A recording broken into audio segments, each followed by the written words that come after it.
Hare Krishna, please accept my humble obeisances close to Prabhupada. So welcome to the opening session on Bhagavad Gita Module 1. Today we will cover the introduction of Bhagavad Gita. So as you're aware that Srila Prabhupada, even before he starts his commentary on the first chapter, first verse, he spends some time in establishing context. And this essentially becomes a recurring mood that every verse that we read, every chapter, every concept, it has to be evaluated in context.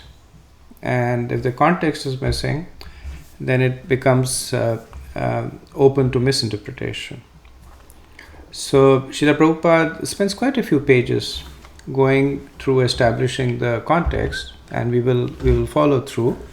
So let us first see that what the Bhagavad Gita is all about.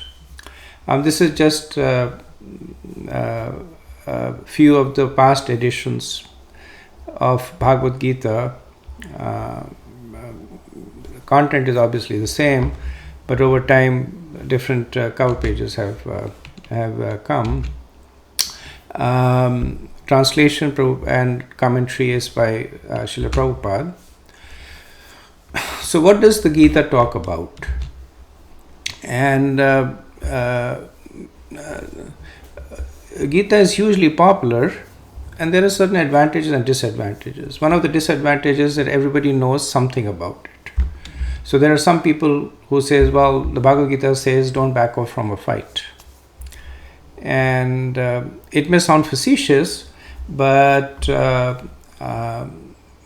interestingly, there was in 2011, I believe, there was a lawsuit filed against ISKCON in Russia by one of the local governments. But essentially, the lawsuit was that ISKCON distributes Bhagavad Gita, and Bhagavad Gita promotes violence, because essentially it's a book in which Krishna is asking Arjuna to fight.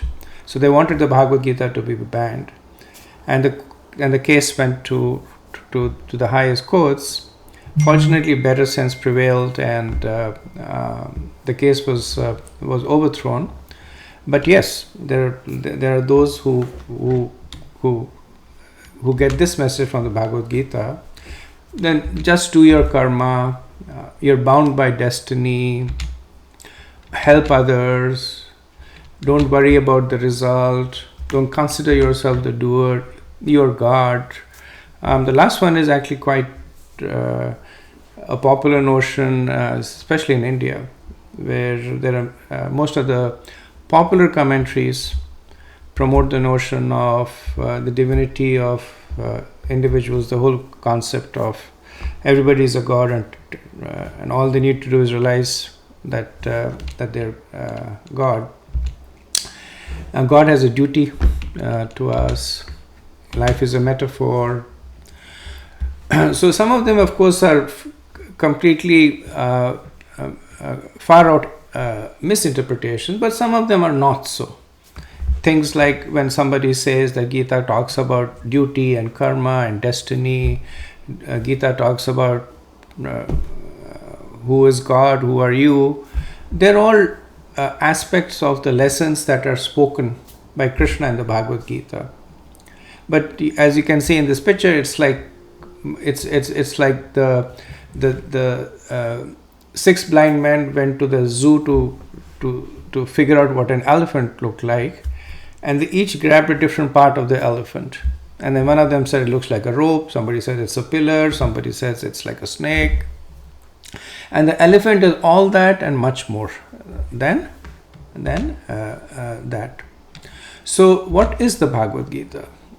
So establishing a little bit of a factual context, it's a conversation between Krishna and Arjuna just before the Battle of Mahabharata is about to commence. The conversation actually happens on the battlefield. So the battle is about to begin. So this is the battlefield of Kurukshetra. The two opposing armies are assembled. They were just about to begin fighting, and Arjuna has doubts. And this is when the conversation happens. It lasts for about 45 minutes. It's recorded in one of the most famous itihasas, which is Mahabharata. It appears in the Bhishma Parva of the Mahabharata.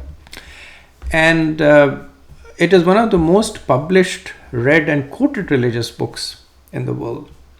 So if you have a hard copy of the Bhagavad Gita and you turn it around, you'll see there are some of the quotes from famous personalities like Einstein and Mahatma Gandhi, and they're just a sample. It's a book that is widely read, widely quoted, and unfortunately widely misquoted also.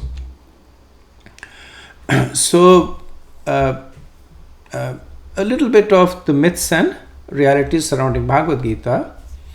Bhagavad Gita is a book of spirituality, right? It's not a book of religion, and there is a distinction between the two, right? So further down we say that Bhagavad Gita is a book of philosophy.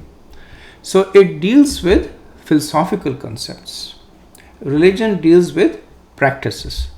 That how does one practice a particular notion of spirituality? So the same notion of spirituality can be practiced by one way in Christianity, the other way in Judaism, the other way in Hinduism, and they are different religions. But they could be anchored in the same notion of spirituality.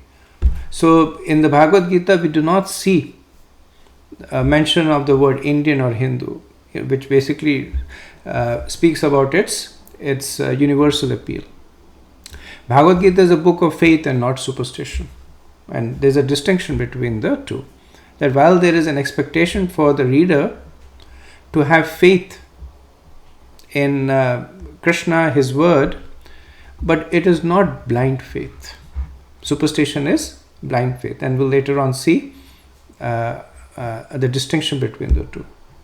Bhagavad Gita is a book of action, right? Arjuna was the Kshatriya. He was a person of action, and it's not armchair philosophy. It's not the kind of philosophy that people can just think and speculate about. It's something that one can actually take to one's life. Every verse in the Bhagavad Gita can be adopted in one's life. Ultimately, the Bhagavad Gita speaks about dharma. It's a book about dharma. And since we've introduced the topic of dharma, I just wanted to quickly speak about the definition of dharma, once again establishing context. That dharma is the intrinsic quality of one's existence. So the example that is given is that the dharma of water is liquidity.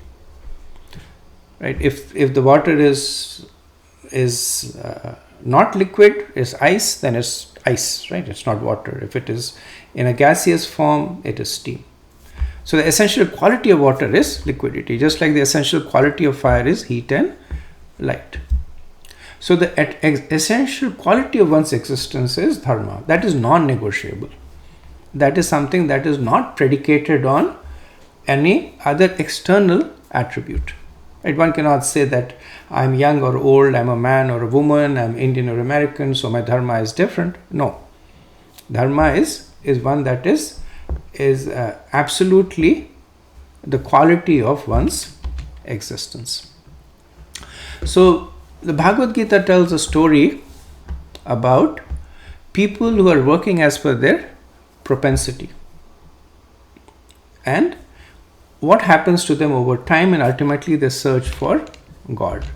So this essentially brings us to the 5 subjects that the Bhagavad Gita speaks about. The Bhagavad Gita speaks about jiva, us, talks about karma, the activities that we are doing according to our propensity, prakriti, right? Then the flow of time, kal, and ultimately our search for Krishna and his search for us. So the search, Krishna reaching out to us and we reaching out to Krishna. Right? So the Bhagavad Gita speaks about the dharma of humans. And as I mentioned, it is the intrinsic quality of one's existence that is topically distributed over these 5 topics: Jiva, Karma, Prakriti, Kal, and Krishna. So the Bhagavad Gita is divided into 3 sections. The first 6 chapters talk about karma. The last 6 chapters talk about Gyan, and the middle 6 chapters talk about Bhakti. So these are the broad sections of Bhagavad Gita, and at this point, just sufficient for you to be familiar with it. We'll be dealing with it in greater details. So this may be a lot of stuff coming at you, but just understand that we will be speaking more about it. So just a familiarity is sufficient. Okay, so as I mentioned, we will be studying the commentary by Srila Prabhupada, and he begins his commentary by a dedication to Srila Baldev Vidyabhushan. Right? So he says this dedication is to Sri Baldev Vidyabhushan, who presented so nicely the Govind Bhasya commentary on Vedanta philosophy. So one important point Prabhupada makes here, mostly by example, that he's not inventing a new commentary. Right? He's writing it in the disciplic succession. Right? Baldev Vidyabhushan was a very prominent acharya in the Gaudiya Vaishnav line in the early 18th century. He was born in Orissa, and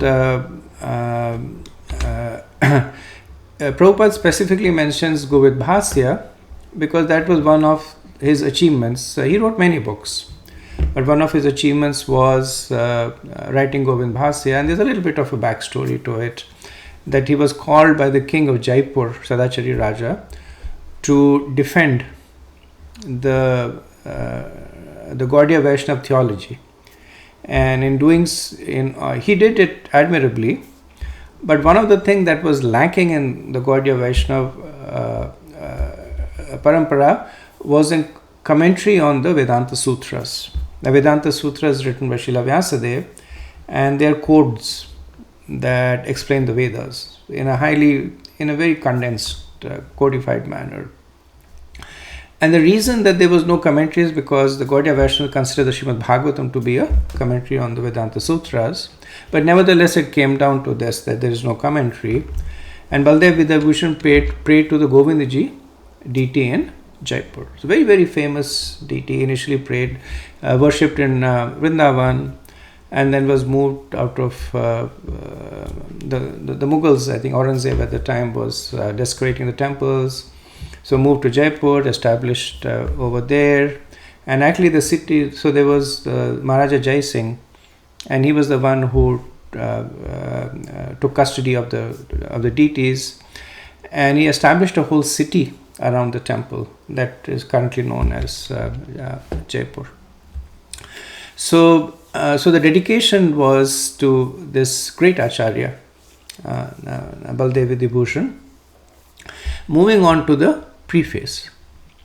So in the preface, Srila Prabhupada writes he shares a little bit of his own personal journey of why he wants to write the commentaries. Right? So he says that the original Bhagavad Gita commentary, and there's a bit of story here, that Prabhupada started writing the commentary on Bhagavad Gita even before he had taken sannyas, while he was married. But he had written, and those days there were no computers, so he was writing by hand. And then he had written several hundreds of pages of commentaries. And one day he came back home and found out that his wife had sold it for a packet of biscuits. And then later on, he started writing another commentary. It was published by the Macmillan Publishing, but he says that unfortunately they cut it short to less than 400 pages, without illustrations and without explanations, right? And Prabhupada didn't like it. So then later on, when ISKCON became a little bit more established, he engaged with the printing press in Japan, and they came up with a full commentary as we know now of the Bhagavad Gita. It's gone through some editions, some kind of grammatical errors have been corrected, but essentially it's the original commentary. And then Prabhupada says that why is there a need to write it? There's a commentary by Baldev Vidyabhushan. Now that commentary, of course, is in Sanskrit. So why is there a need for him to write another commentary? He could have translated the commentary in English. And this came more like in an interview that Prabhupada once gave, and somebody asked him the same question. That the previous acharyas have written commentaries on Bhagavad Gita. What was the need for you to write another one? Prabhupada explains that the commentary is a personal realization of the devotee, and more importantly, it is established based on the contemporary understandings. Like when Baldev Vidyabhushan wrote the commentary, which I have read, its context is 1700s, right? The examples that he gives, the framework that he's working on is more than 300 years old. When Prabhupada wrote the commentary, he contemporarized it, right? So the context that he's speaking is with society at this present moment. The examples that he gives are current examples. And essentially every devotee has a very personal set of realizations. The ability to explain, the ability to transmit ideas. And that's what comes through. It does not mean that the essence of the message is changed, right? Sometimes we go to school and one teacher is a little better at explaining the same subject than the other teacher. It doesn't mean that the teacher is changing the subject. It just means that they're able to better connect to us. And that's one reason why Prabhupada's commentary is one of the most widely read commentaries of the Bhagavad Gita, right? And the underlying desire, of course, Prabhupada says is that the present attempt is to offer the original manuscript of this great book of knowledge with full parampara explanation in order to establish the Krishna consciousness movement more soundly and progressively. And so we will see that Prabhupada's commentary is what you would call the preaching commentary. So he uses every verse as a way to reconnect us to Krishna, as a way to establish the credibility of the Krishna consciousness movement. Like the older commentaries, they did not have that challenge that much. Their audiences were already more established in their spirituality. But Prabhupada's commentary was reaching out to audiences like us who have lost a lot of our connections, or our connections have been misconstrued.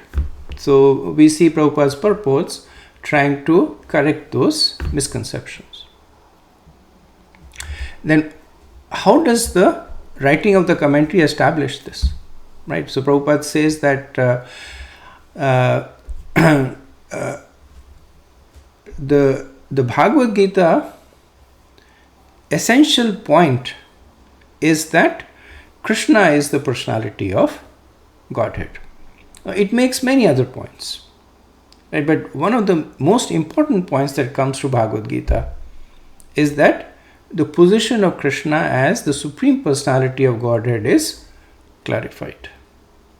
And then Prabhupada says that the International Society for Krishna Consciousness, the ISKCON, the movement is also based on the same premise about the position of Krishna. So, if one accepts the Bhagavad Gita, then one transitively accepts the movement, and vice versa. If one accepts the movement, one accepts the position of Krishna. So Bhagavad Gita attempts to establish that correlation. That just like within the Bhagavad Gita the position of Krishna is clarified, within ISKCON the position of Krishna is clarified. Just like Bhagavad Gita is bona fide, ISKCON is bona fide, and vice versa. Interestingly, in the preface, Prabhupada also talks about older people accepting the movement. Right? So he says that it is gradually becoming the most popular movement in the entire world, especially amongst the younger generation. it is becoming more and more interesting to the older generations also. And Prabhupada calls it out. And one reason, of course, is that the ISKCON was established in the 1960s, which was also the time when the hippie movement was at its peak. And a lot of followers of ISKCON were hippies or people who were like favorable to that conception. And Prabhupada wants to disambiguate the notion that this is something that is more or less exclusively created and fostered by the younger people with the more bohemian conceptions. But the fact that older people who are more thoughtful, introspective, who have experienced more are also accepting it, talks about the gravity of the movement. Right then, Prabhupada says that how is it different from other commentaries? Now he's talking about contemporary commentaries. And as I mentioned, that Bhagavad Gita has thousands of commentaries, right? And different commentaries, they give different messages. Many times the speaker has a certain message to give and they superimpose their message on the message of Krishna. So Prabhupada gives the example that Krishna says, Man manabha bhakto madhyaji mam namaskaru. And there are some scholars that will say, when, so this verse essentially Krishna is saying that Man manabha bhakto, become my devotee, offer obeisances unto me. Now, in a way, it's a clear message. Krishna is asking for us to become his devotees. But there are some commentators who will misinterpret it, saying that, well, this verse actually means that Krishna is saying that you don't really offer obeisances to me, but offer obeisances to the Brahman within me, the spirit in me. Right? So essentially taking away the notion of the divinity of Krishna to the divinity of an impersonal existence. Right? And even the Prabhupada does not mention it here, but he's essentially talking about Radha Krishna, because when Prabhupada initially came to New York, he had actually he hadn't published his own commentary. So he was reading from Radha Krishna, the second president of India, whose commentary was a very strongly impersonalist commentary, right? So he was basically translating these verses in all these ways, going at the extra length to show that Krishna doesn't really exist. He's just a notional figure. And there are other commentaries that will basically present different scenarios. So Srila Prabhupada says that the reason his commentary is different is because it adheres to the disciplic succession in terms of the spirit of the commentary. Right? So his commentary is unique to him. It's his way of explaining the verses. But at the same time, it does not deviate from the spirit of the verse. Right? Somebody might say 2 + 2 4, might explain it to the kids in one particular way. They might take 2 sticks and 2 sticks and say 4. Some of them might take 2 stones and put 2 stones there. Somebody might say 2 fingers and 2 fingers. So different ways, but as long as they are adhering to the underlying concept, then there is no deviation. Right? So Prabhupada wants to make this point clear. What is the purpose of the Bhagavad Gita? Our only purpose is to present this Bhagavad Gita as it is in order to guide the conditioned student to the same purpose for which Krishna descends to this planet once in a day of Brahma or every 8.6 billion years. Right? So this commentary is not been written for the purpose of fame or name or for the purpose of getting money. The Prabhupada makes this point that it is only to guide the conditioned student, which is us who are studying the Bhagavad Gita, not so that we become scholars of Bhagavad Gita and we are able to quote verses and defeat opponents and establish our academia. Not that. All that might happen as a secondary result. But the real purpose of Bhagavad Gita is to re-establish a connection with Krishna, the personality of Godhead. So here Prabhupada is setting the context for us. How do we read the Bhagavad Gita? So we don't read it simply as a book of philosophy. We read it as a book of practical application. Every verse that we read, every line of the purport that we read, it should give us an opportunity to reflect that how can we use this to understand Krishna and establish our connection with him. So we now come to the introduction of the Bhagavad Gita. Now Prabhupada's introduction is very long and very fascinating. So it's not just an introduction to the Bhagavad Gita. It's an introduction to the whole notion of spirituality. Now it's of course centered around the Bhagavad Gita, but you'll notice that Prabhupada talks about many subjects that are actually not there in the Bhagavad Gita. Because the Bhagavad Gita is essentially it's a foundational element. Right? It helps understand us the position of Krishna. But there is more to spirituality. Once you understand the position, how do you establish it? Like what is the process of acting on that understanding? Right? And there are other books like the Srimad Bhagavatam, which is read under Prabhupada wrote commentaries on that as part of Bhakti Web, of course. So this is this part is important, that we understand that the Bhagavad Gita is helping us travel this journey of spirituality. Right? So Prabhupada in the introduction, he talks about many concepts, and I'm not going to go over them in details. I'll summarize them for you, but it's something that I would highly recommend that you read as many times as is required for you to understand it. So Bhagavad Gita states that Krishna is God, and Bhagavad Gita is accepted as bona fide since it is spoken by Krishna, the personality of Godhead. Right? Now here comes the first conundrum, the first challenge, that this is circular logic. That how do we know that Krishna is God? Because Bhagavad Gita says that. Why do we trust Bhagavad Gita? Because it is spoken by God, who is Krishna. Right? So this is that whole catch-22 circular logic, and Prabhupada gives us a proposition on how to break it in the introduction. He says that when we read the Bhagavad Gita, if we theoretically accept the premise of Krishna's divinity, and then we read the Bhagavad Gita, so we read it assuming that Krishna is God. Right? We may not be fully convinced. We may not have realized it. But for the sake of going past this first hurdle, we assume that Krishna is God. And with that assumption, we read the Bhagavad Gita.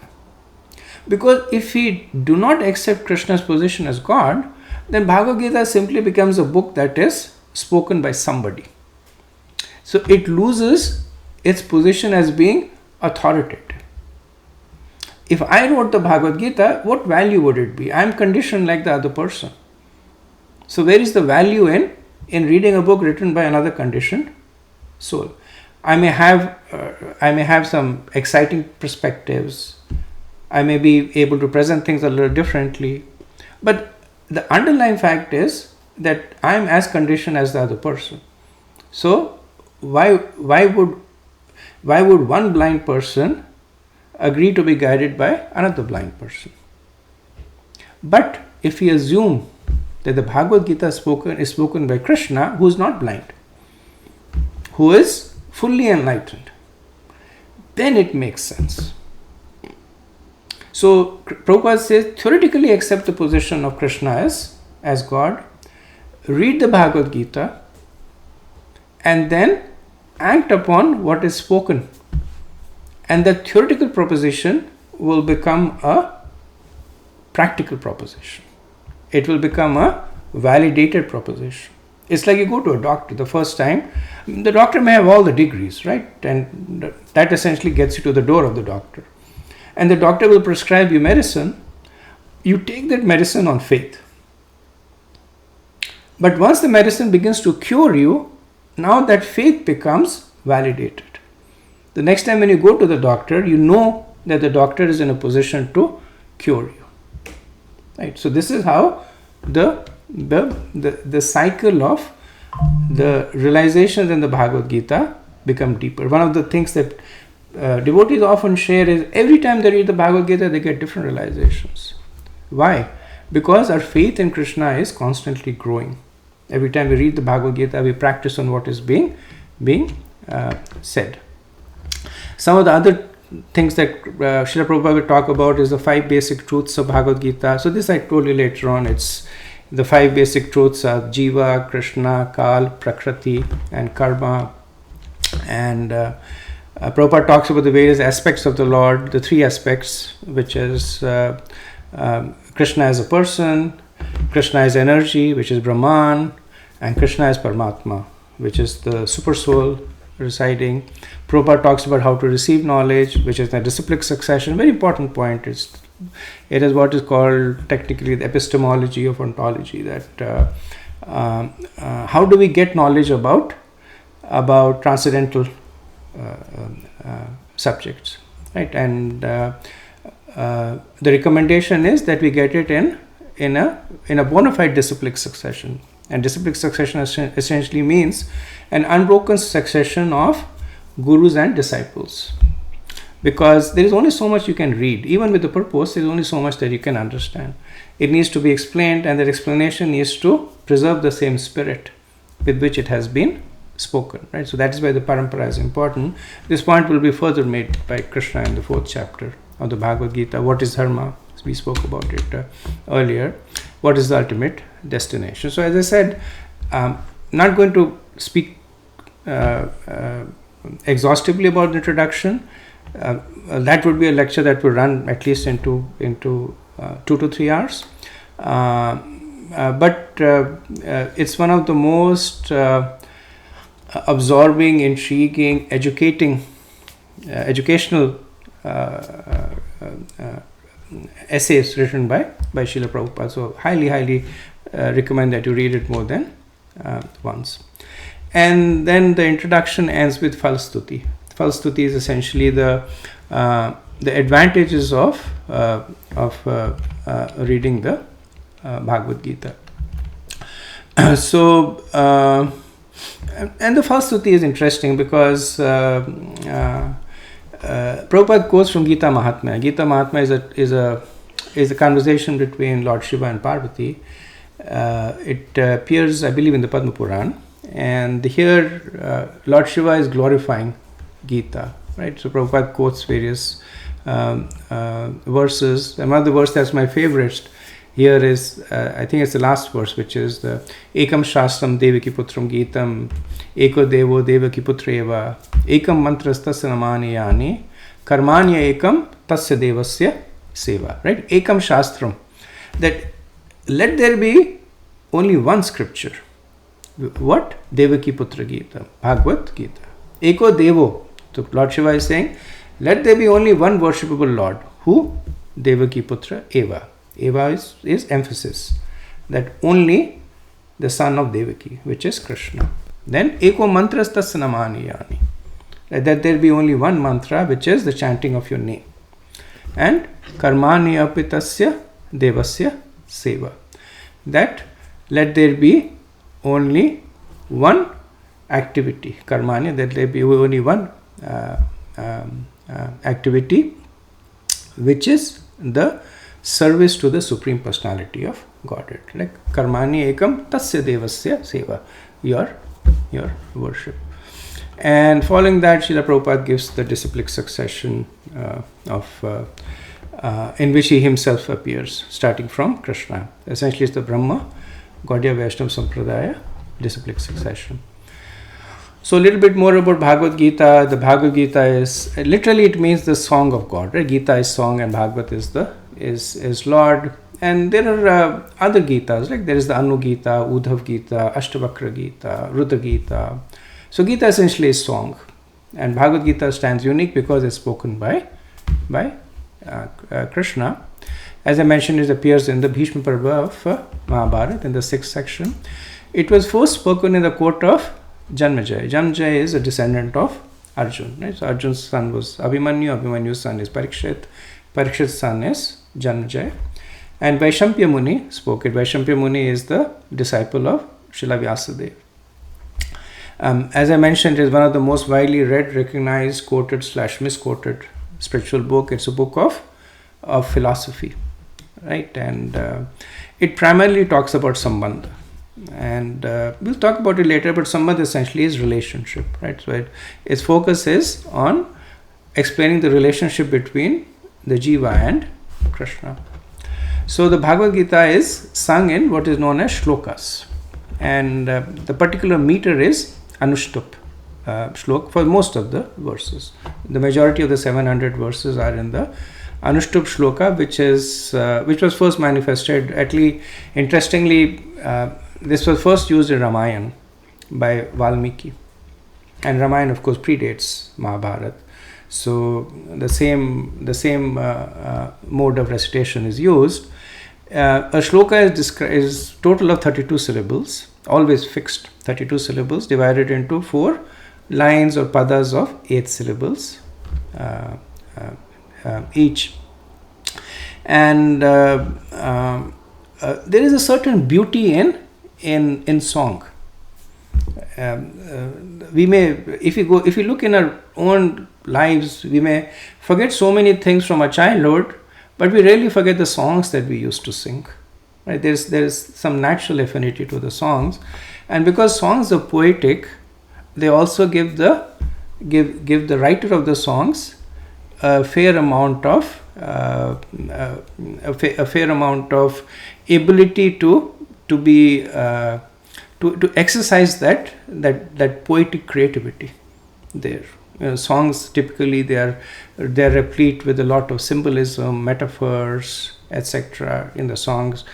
Somebody might describe the eyes like lotus, or the sun like the blazing fire. So there's a lot of that literary flexibility that is there in songs, through which a lot more information can be given. And we see the same thing in these shlokas in the Bhagavad Gita. So thematically, we spoke there are 5 divisions of the Bhagavad Gita in terms of the themes. The Bhagavad Gita speaks about Krishna, speaks about Jiva, speaks about the modes of material nature, Prakriti, speaks about time, which is Kal, and speaks about karma. Then topically, the Bhagavad Gita speaks about Karma Yoga, Jnana Yoga, and Bhakti Yoga. And it's essentially a series of nested conversations. Right? At the innermost part is the conversation between Krishna and Arjun. And this conversation is being related by Sanjay to Dhritarashtra. And this conversation was then related by Srila Vyasadeva to Lord Ganesh, who recorded it in Mahabharata. And then essentially this conversation was then spoken by Vaishampya Muni to King Janmejaya. But because at every layer there is strong adherence to transparency, the message comes through without any distortion. Ultimately, it's a conversation between Krishna and us. The whole thing was arranged for Krishna to be able to speak to us. So there are some say that the Bhagavad Gita is a book that has all the answers to all the questions. And it's not an exaggeration. If anything, it's an understatement. That if one reads the Bhagavad Gita carefully, then I was listening to somebody and they said, you will get answers to questions that you didn't even know about. That's the potency of the Bhagavad Gita. So it is 18 chapters, 700 verses. There are 4 speakers in the Bhagavad Gita. Dhritarashtra speaks only one verse, the very first verse.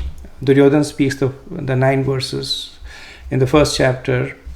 Sanjay, as the narrator, he speaks 31 verses. Arjun speaks 85 verses. Of these, 20 verses are questions that he puts to Krishna. 20 verses containing 24 questions that he puts to Krishna. And the majority of the verses, of course, are spoken by Krishna, the 574 verses of the Bhagavad Gita. So we see that Krishna speaks in all the chapters except for the first chapter. And there's just some interesting trivia or details about Bhagavad Gita. That 18th chapter is the longest chapter, and Krishna speaks 71 verses there, followed by second chapter, 63 verses. Arjuna speaks the most verses in chapter 1. He speaks 33 verses. This is where Krishna shows his universal form, and Arjuna is bewildered. And there's further details. Sanjay speaks in 4 chapters. In 2.9, Arjuna declares that he will not fight, and after that 8 times Krishna will ask him to fight. But interestingly, Krishna uses the word Shanti or peace 9 times in Bhagavad Gita, and Ahimsa or non-violence 7 times. Some of the facts that were shared when this court case was being fought. The names of Krishna and Arjuna. So names have a significance because they mean something. They represent a quality. Like when we say Krishna, the meaning of Krishna is one who is all attractive. Or Rishikesh, Rishikesh is one who satisfies, who attracts one's senses. Janardhan is one who, Jana means people, Ardhan is one who supports people. So Krishna has a total of 41 different names in Bhagavad Gita, obviously called out by Arjuna, sometimes by Sanjay. And the most often used is Krishna, followed by Keshav and Rishikesh and Janardhan. Arjuna is addressed by 23 different names, and Parth is the most common name. Interestingly, Arjuna is the second most. Parth is referring to Arjuna as the son of Pritha. Pritha is another name of Kunti Devi, the mother of Arjuna. So that is his most common name. So that brings us to the end of the introduction, and I want to conclude this lecture with a couple of asks. One is, I wanted to emphasize once again to read the introduction carefully and more than once if needed, and also to reflect on your own relationship with the Bhagavad Gita and ultimately with Krishna. So with that, I will stop. Thank you so much. Hare Krishna. All glories to Srila Prabhupada.